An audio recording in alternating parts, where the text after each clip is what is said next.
அனைவருக்கும் வணக்கம். ஆலயவோம் சேனலுக்கு உங்களை அன்புடன் வரவேற்கின்றோம். சிவபெருமான் குடிகொண்டிருக்கும் கோயில்களில் பஞ்சபூத தலங்கள் என்று அழைக்கப்படும் 5 கோயில்கள் மிக பிரசித்தி பெற்றவை. காஞ்சிபுரத்தில் அமைந்துள்ள ஏகாம்பரேஸ்வரர் திருக்கோயிலில் நிலமாகவும், திருவானைக்காவல் ஜம்புகேஸ்வரர் திருக்கோயிலில் நீராகவும், திருவண்ணாமலை அருணாச்சலேஸ்வரர் திருக்கோயிலில் நெருப்பாகவும், காளஹஸ்தியில் உள்ள காலத்தீஸ்வரர் திருக்கோயிலில் வாயுவாகவும், சிதம்பரத்தில் உள்ள தில்லை நடராஜர் திருக்கோயிலில் ஆகாயமாகவும் பஞ்சபூதங்களை குறிக்கும் வகையில் சிவபெருமான் அருள் புரிகிறார். இந்த கோயில்களைப் போலவே சென்னையிலும் பழமையான பஞ்சபூத தலங்கள் அமைந்துள்ளன. அவை எந்த கோயில்கள் என்று முதலில் பார்ப்போம். சென்னை பாரிமுனை பகுதியில் தங்கசாலை தெருவில் உள்ள ஏகாம்பரேஸ்வரர் திருக்கோயில் நிலத்தை குறிக்கிறது. சென்னை புரசைவாக்கத்தில் உள்ள கங்காதீஸ்வரர் திருக்கோயில் நீரை குறிக்கிறது. சென்னை பாரிமுனை பகுதியில் அண்ணாபிள்ளை தெருவில் உள்ள அருணாச்சலேஸ்வரர் திருக்கோயில் நெருப்பை குறிக்கிறது. சென்னை மண்ணடி பகுதியில் பவளக்காடு தெருவில் உள்ள காலத்தீஸ்வரர் திருக்கோயில் காற்றை குறிக்கிறது. சென்னை சூளை பகுதியில் உள்ள சிதம்பரநாத கோவில் ஆகாயத்தை குறிக்கும். கடந்த பதிவில் சென்னை புரசைவாக்கத்தில் அமைந்துள்ள நீர்த்தலமாகவும் பித்ரு சாபம் தோஷம் நீக்கும் பரிகார தலமாகவும் போற்றப்படும் கங்காதீஸ்வரர் திருக்கோயிலை பற்றி பார்த்தோம். அதன் தொடர்ச்சியாக இன்றைய பதிவில் சென்னை பாரிமுனை பகுதியில் தங்கசாலை தெருவில் அமைந்துள்ள பஞ்சபூத தலங்களில் நிலத்தை குறிக்கும் தலமான ஏகாம்பரேஸ்வரர் திருக்கோயிலை பற்றி பார்ப்போம். முதலில் இத்திருத்தலத்தின் வரலாறு பற்றி பார்ப்போம். சுமார் 500 வருடங்களுக்கு முன்பு, அதாவது ஆங்கிலேயர் வருகைக்கு முன்பே இடையர் பாளையம் என்று அழைக்கப்பட்ட இந்த பகுதி தற்போது பூங்கா நகர் அல்லது பார்க்டவுன் என்று அழைக்கப்படுகிறது. அன்றைய காலகட்டத்தில் ஏகாம்பரேஸ்வரர் திருக்கோயிலை தவிர இந்த பகுதியில் இருந்த மற்ற 2 கோயில்கள் மல்லிகேஸ்வரர் திருக்கோயில், சென்னை கேசவ பெருமாள் திருக்கோயில் ஆகியவை ஆகும். இத்திருக்கோயில் காஞ்சிபுரத்தில் உள்ள ஏகாம்பரேஸ்வரர் திருக்கோயிலுக்கு சமமாக கருதப்படுகிறது. இதற்கு ஒரு சுவாரஸ்ய செவிவழி கிடைத்த வரலாறு ஒன்று உண்டு. அது என்ன என்று பார்ப்போம். முன்பு இந்த பகுதியில் வாழ்ந்து வந்த திரு ஆலங்காட்டு பிள்ளை என்பவர் ஆங்கிலேய கம்பெனியில் துபாஷாக பணிபுரிந்தார். அவர் ஒரு தீவிர சிவபக்தர். தினமும் காஞ்சி ஏகாம்பரேஸ்வரரை தரிசித்த பிறகே பணிக்கு செல்வார். ஒரு சமயம் அவ்வாறு தரிசித்து விட்டு திரும்பும் வழியில் களைப்பின் காரணமாக அந்த இடத்திலேயே உறங்கிவிட்டார். அவரது பக்தியை கண்டு மகிழ்ந்த சிவபெருமான் அவருக்கு அம்பாளுடன் இணைந்து காட்சியளித்தார். மேலும் சிவபெருமான், நீ இனி சிரமப்பட்டு காஞ்சி வந்து என்னை தரிசிக்க தேவையில்லை. நான் இங்கேயே சுயம்பு வடிவில் தோன்றுகிறேன். எனக்கு கோயில் கட்டி வழிபடு என்று கூறினார். சிவபெருமானின் உத்தரவின்படி சிவபெருமான் சுயம்புவாக தோன்றிய சிவலிங்கத்தை ஏகாம்பரேஸ்வரர் என்ற திருநாமத்துடன் கிபி 1680வது வருடம் இத்திருக்கோயிலை நிறுவினார். அதன் பிறகு காஞ்சிபுரம் செல்ல முடியாத பக்தர்கள் இத்திருத்தலத்திற்கு வந்து சிவபெருமானை வழிபட்டு மகிழ்ச்சி அடைந்தனர். இந்த ஆலயத்தை பற்றிய விவரங்கள் ஆங்கிலேயர்களால் வரையப்பட்ட தேச வரைபடத்தில் குறிப்பிடப்பட்டுள்ளன. இவை இத்திருக்கோயிலின் பழமையை உணர்த்தும் சான்றாக உள்ளன. இதுவே இத்திருக்கோயிலின் ஸ்தல வரலாறு. அடுத்து ஆலயத்தை தரிசிப்போம். இத்திருக்கோயில் போக்குவரத்து நெரிசல் மிகுந்த சென்னை பாரிமுனை பகுதியில் தங்கசாலை தெருவில் அமைந்துள்ளது. இத்திருத்தலம் கிழக்கு மற்றும் தெற்கு நோக்கிய 2 நுழைவாயில்களை கொண்டுள்ளது. பக்தர்கள் வசதிக்காக 2 நுழைவாயில்களும் திறக்கப்பட்டுள்ளன. கிழக்கு நோக்கிய பிரதான ஆலய நுழைவாயிலின் இடதுபுறம் தனி கருவறை மண்டபத்தில் முதலில் 2 நாகலிங்கங்கள் அமைந்துள்ளன.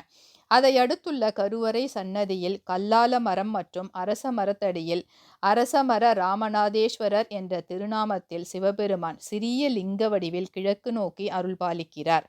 பக்தர்கள் இந்த சிவலிங்கத்திற்கு தங்கள் கைகளால் பாலபிஷேகம் பூஜை செய்து வழிபடுகிறார்கள். ராமேஸ்வரம் சென்று ராமநாதீஸ்வரரை வழிபட முடியாதவர்கள் இங்குள்ள சிவபெருமானை வழிபட்டால் அதே பலன்கள் கிடைக்கும் என்பது நம்பிக்கை.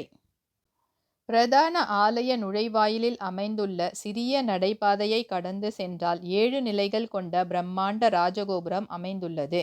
அதை கடந்து சென்றதும் அமைந்துள்ள விசாலமான ஆலய பிரகாரத்தில் நேரெதிரே கொடிமரம், பலிபீடம் மற்றும் நந்தி ஆகியவை அமைந்துள்ளன.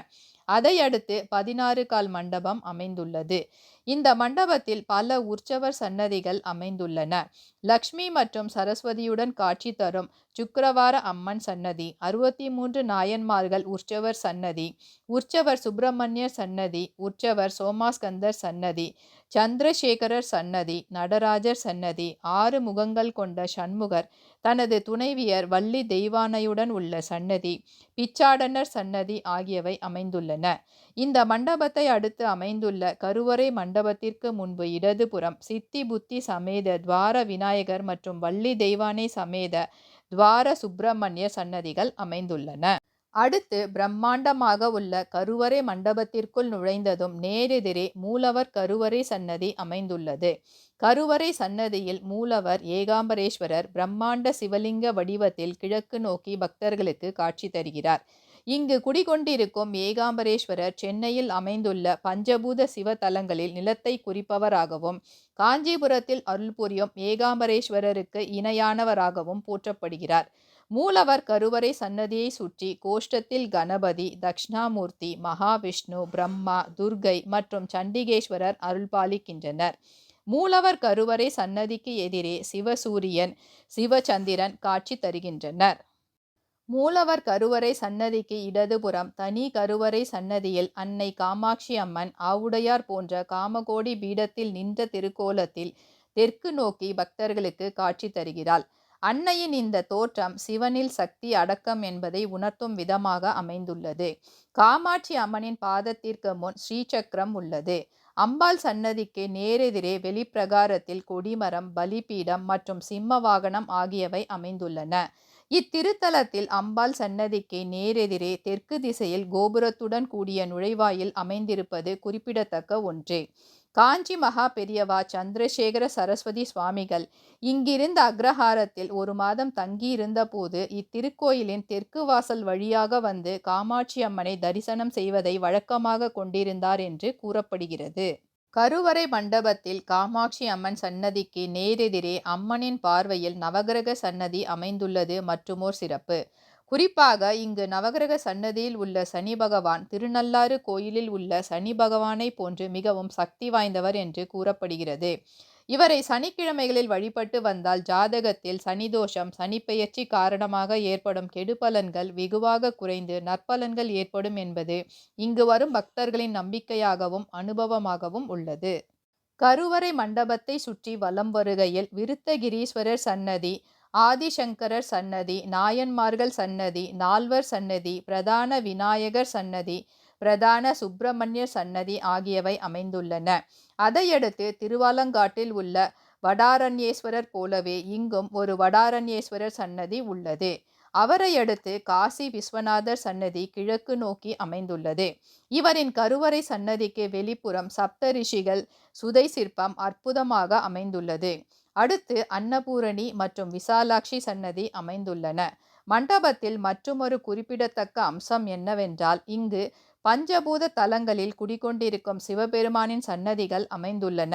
மூலவர் ஏகாம்பரேஸ்வரரை தவிர திருவானைக்காவல் ஜம்புகேஸ்வரர், திருவண்ணாமலை அருணாச்சலேஸ்வரர், காளஹஸ்தி காலத்தீஸ்வரர் மற்றும் சிதம்பரம் நடராஜர் என 4 சன்னதிகள் தெற்கு நோக்கி அமைந்துள்ளன. ஆலய வெளிப்பிரகாரத்தை சுற்றி வலம் வருகையில் கருவறை மண்டபத்திற்கு எதிரே வலதுபுறம் வடக்கு நோக்கி ஆஞ்சநேயர் சன்னதி அமைந்துள்ளது. இங்குள்ள ஆஞ்சநேயர் சக்தி வாய்ந்தவராக கருதப்படுகிறார். காரியத்தில் தடை, தாமதம் நீங்கி வெற்றி கிடைக்க மற்றும் தீய சக்திகளில் இருந்து விடுபட பக்தர்கள் ஆஞ்சநேயருக்கு செந்தூர அபிஷேகம், வெற்றிலை மாலை சாற்றுதல் போன்றவற்றை செய்து வழிபடுகின்றனர். ஆஞ்சநேயர் சன்னதிக்கு நேரெதிரே பைரவர் சன்னதி அமைந்துள்ளது. ஆஞ்சநேயர் சன்னதியை கடந்து சென்றதும் வன்னி மரத்தடியில் சக்தி வாய்ந்த விநாயகர் தனி சன்னதியில் கிழக்கு நோக்கி அருள் புரிகிறார். வன்னி விநாயகரை மாதந்தோறும் வரும் சங்கடஹர சதுர்த்தி அன்று வழிபட நினைத்த காரியங்கள் விரைவில் கைகூடும் என்பது பக்தர்களின் அனுபவமாக உள்ளது. அவரின் சன்னதியை அடுத்து ராமலிங்க சுவாமிகள் சன்னதி உள்ளது.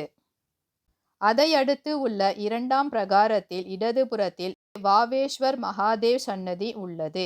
இந்த வாவேஸ்வர் மகாதேவ் திருக்கோயில் ராஜஸ்தான் மாநிலம் ஜாட்டோலி வீர் மாவட்டத்தில் ஒரு குன்றின் மீது அமைந்துள்ளது. இத்தலம் பல பண்டிதர்கள் மற்றும் பஞ்ச பாண்டவர்களால் வழிபட்ட தலம் என்று கூறப்படுகிறது. இங்கு தபோரிஷி என்ற முனிவர் சிவபெருமானை வேண்டி தவமிருந்த போது சிவபெருமான் அவருக்கு காட்சி தந்து இமயத்தில் இருந்த புனித நீரை இங்குள்ள ஒரு தொட்டியில் வரவழைத்ததாக கூறப்படுகிறது. வெறிநாய் கடிபட்டவர்கள் இந்த தீர்த்தத்தை பருகினால் வெறிநாய் கடி விஷத்தில் இருந்து மீளலாம் என்றும் கூறப்படுகிறது. ராஜஸ்தான் திருக்கோயிலில் உள்ளதைப் போலவே இங்கு வாவேஸ்வர் மகாதேவ் சன்னதி உள்ளது.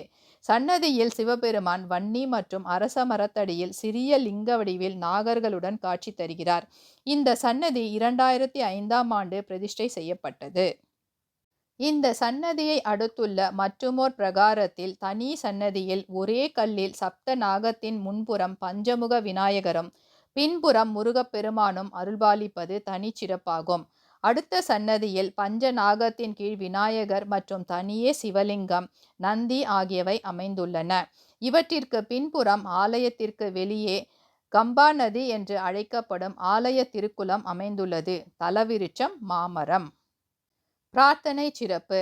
இத்திருக்கோயில் பல பிரச்சனைகளுக்கு உரிய பரிகார தலமாக விளங்குகிறது. இங்கு பரிகார பூஜைகளை எப்படி செய்வது என்று பார்ப்போம். இங்குள்ள மூலவர் ஏகாம்பரேஸ்வரர் பஞ்சபூத தலங்களில் நிலத்தை குறிப்பவர். எனவே சொந்த வீடு, நிலம் வாங்க அல்லது வீடு கட்ட விரும்பும் பக்தர்கள் ஏகாம்பரேஸ்வரரை திங்கட்கிழமையன்று வேண்டி வழிபட்டு 9 தீபம் ஏற்றி அதன் பிறகு ஆலய பிரகாரத்தை 3 முறை வலம் வர வேண்டும். இதுபோல தொடர்ந்து 9 திங்கட்கிழமைகள் சிவபெருமானை வேண்டி வழிபட்டால் அவர்களின் கோரிக்கைகள் நிறைவேறும் என்பது நம்பிக்கை.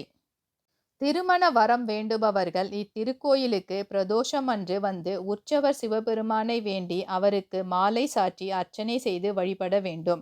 இதுபோல தொடர்ந்து 9 பிரதோஷ நாட்கள் சிவபெருமானை வேண்டி வழிபட்டால் திருமணத்தில் இருந்து வந்த தடை தாமதங்கள் நீங்கி விரைவில் திருமணம் நடைபெறும். சுந்தரமூர்த்தி நாயனார் காஞ்சி ஏகாம்பரேஸ்வரரை வேண்டி பாடல் பாடி தனது இடது கண் பார்வையை பெற்றதாக புராணங்கள் கூறுகின்றன. எனவே கண் பார்வை குறைபாடு பிரச்சனைகள் உள்ளவர்கள் இத்திருத்தலத்தில் ஏகாம்பரேஸ்வரரை வழிபட்டால் அவர்களது கண் பார்வை தொடர்பான பிரச்சனைகள் நீங்கும் என்பது நம்பிக்கை. இத்திருத்தலத்தில் குடிகொண்டிருக்கும் காமாட்சி அம்மன் மிகவும் சக்தி வாய்ந்தவள். திருமணம் மற்றும் குழந்தை வரம் வேண்டுபவர்கள் செவ்வாய் அல்லது வெள்ளிக்கிழமை இத்தலத்தில் உள்ள காமாட்சி அம்மனை வேண்டி எலுமிச்சை பழத்தோலில் நெய்விளக்கேற்றி அதன் பிறகு ஆலய பிரகாரத்தை 3 முறை வலம் வர வேண்டும். இதுபோல தொடர்ந்து 9 வாரங்கள் காமாட்சி அம்மனை வேண்டி வழிபட்டால் அவர்களின் பிரார்த்தனை நிறைவேறும் என்பது இங்கு வரும் பக்தர்களின் அனுபவமாக உள்ளது. இத்திருக்கோயிலில் நவகிரக சன்னதியில் உள்ள சனி பகவானை வழிபட்டால் திருநள்ளாறில் உள்ள சனி பகவானை வழிபட்ட பலன்கள் கிடைக்கும் என்பது நம்பிக்கை. ஜாதகத்தில் சனி தோஷம் உள்ளவர்கள், கோச்சாரத்தில் 7.5 சனி, அஷ்டம சனி போன்ற காலகட்டங்களில் இருப்பவர்கள் மற்றும் சனி தசை, சனி புத்தி நடப்பவர்கள் இங்குள்ள சனி பகவானை வழிபடுவது நல்ல பலன்களை தரும். சனிக்கிழமையன்று முதலில் காமாட்சி அம்மனை வழிபட்டு அதன் பிறகு சனி பகவானை வழிபட்டு அவருக்கு 8 எல் தீபம் ஏற்றி ஆலய பிரகாரத்தை 3 முறை வலம் வர வேண்டும். இதுபோல தொடர்ந்து 8 வாரங்கள் சனி பகவானை வேண்டி வழிபட்டால் எல்லாவித சனி தோஷங்களின் கெடுபலன்கள் வெகுவாக குறையும். ஆயுள் பலம், ஆரோக்கியம், வேலை, தொழிலில் முன்னேற்றம் போன்ற நற்பலன்கள் கிட்டும். திருவிழாக்கள். இத்திருத்தலத்தில் சிவபெருமானுக்கு பிரதோஷம், மகா சிவராத்திரி மற்றும் கிருத்திகை சோமவாரம் அன்று சங்காபிஷேகம், அன்னாபிஷேகம், நடராஜர் அதாவது அம்பலவாணருக்கு வருடந்தோறும் ஆருத்ரா தொடங்கி 6 சிறப்பு அபிஷேகம் ஆகியவை சிறப்பாக கொண்டாடப்படுகின்றன. இங்கு பிரம்மோற்சவம் பங்குனி உத்திரம் அன்று தொடங்கி 18 நாட்கள் கொண்டாடப்படுகின்றன. இத்திருத்தலத்தில் நடைபெறும் சந்திப்பு உற்சவம் மிக விசேஷமான ஒன்று. காமாட்சி அம்மனுக்கு ஆடிப்பூரம் மற்றும் கொடியேற்றத்துடன் துவங்கும் நவராத்திரி திருவிழா போன்றவை சிறப்பாக நடைபெறுகின்றன. இது தவிர ஐப்பசி பூர நட்சத்திரத்தன்று லிங்க சக்தி திருக்கல்யாண வைபவம் சிறப்பாக கொண்டாடப்படுகிறது. இவற்றை தவிர இங்குள்ள மற்ற தெய்வங்களுக்கு உரிய திருவிழாக்கள், பூஜைகள் ஆகியவையும் நடைபெறுகின்றன. ஆலய நடை திறப்பு நேரம் காலை 6 மணி முதல் 12 மணி வரை மற்றும் மாலை 4 முதல் இரவு 9:30 மணி வரை. இத்திருக்கோயில் சென்னையில் மையப்பகுதியான பாரிமுனை பகுதியில் தங்கசாலை தெருவில் அமைந்துள்ளது. சென்னை சென்ட்ரல் ரயில் நிலையத்திலிருந்து 1 கிலோமீட்டர் தொலைவிலும், பிராட்வே பேருந்து நிலையத்திலிருந்து 800 மீட்டர் தொலைவிலும் அமைந்துள்ளது. ஆலய முகவரி: ஏகாம்பரேஸ்வரர் திருக்கோயில், தங்கசாலை தெரு, பாரிமுனை, சென்னை 600003.